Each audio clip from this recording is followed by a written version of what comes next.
Cuba பத்தின நியூஸ நீங்க கடைசி எப்ப கேட்டிருப்பீங்கன்னு உங்களுக்கு ஞாபகம் இருக்கா? கொஞ்ச நாள் முன்னாடி தான் டொனால்ட் ட்ரம்ப் நாங்க ஈரான முடிச்சதுக்கு அப்புறமா கியூபா தான் எங்களோட அடுத்த இலக்கு அப்படின்னு சொல்லியிருப்பாரு. அவரு சொல்லி கொஞ்ச நாள் தான் ஆகுது. அதுக்குள்ள கியூபால சிஐஏ அவங்களோட வேலைய ஆரம்பிச்சுட்டாங்க. இந்த சிஐஏ அப்படின்றவங்க அமெரிக்கா நினைக்கிறத பின்னாடி இருந்து நிறைவேத்துற ஹை ட்ரெயின்ட் அடியாளுங்க கூட்டம். கியூபால கரண்ட் கட்னால மக்கள் கம்யூனிஸ்ட் கட்சி ஆபீசர் தீ வச்சு எரிச்சிட்டாங்க அப்படின்னு ஒரு நியூஸ் வேகமா எல்லா நியூஸ் சேனல்லையும் பரவிட்டு இருக்கு. அந்த நாட்டுல கரண்ட் கட் பெரிய பிரச்சனையா இருக்கு. அதை யாரும் மறுக்க முடியாது. ஆனா அமெரிக்கா இன்னைய வரைக்கும் கியூபா மேல பல தடைகளை போட்டு அவங்க பொருளாதாரத்தை வளர விடாம பண்ணிட்டு இருக்காங்க.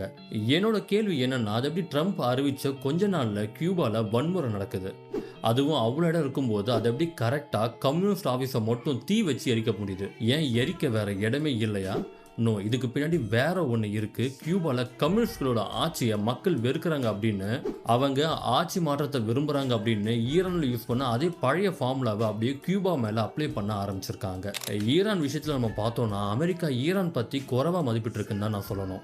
சதாம் ஹுசேன், கடாபி இவங்களை கொன்ன மாதிரியே ஈரானோட உச்ச தலைவர் காமேனியை கொன்னா ஈரானோட தலைவலி இருக்காது அப்படின்னு அவங்க நினைச்சாங்க. ஆனா அவங்களுக்கு தெரியாது காமேனி மரணம் தான் எல்லாத்தோட ஆரம்பம் அப்படின்னு. அதே மாதிரி கியூபா விஷயத்திலேயே நடக்க போது அமெரிக்கா யாரையும் காப்பாற்ற போறது இல்லை. இதை பத்தி நீங்க என்ன நினைக்கிறீங்கன்னு கமெண்ட்ல சொல்லுங்க. அப்படி என்ன ஃபாலோ பண்ணிக்கோங்க.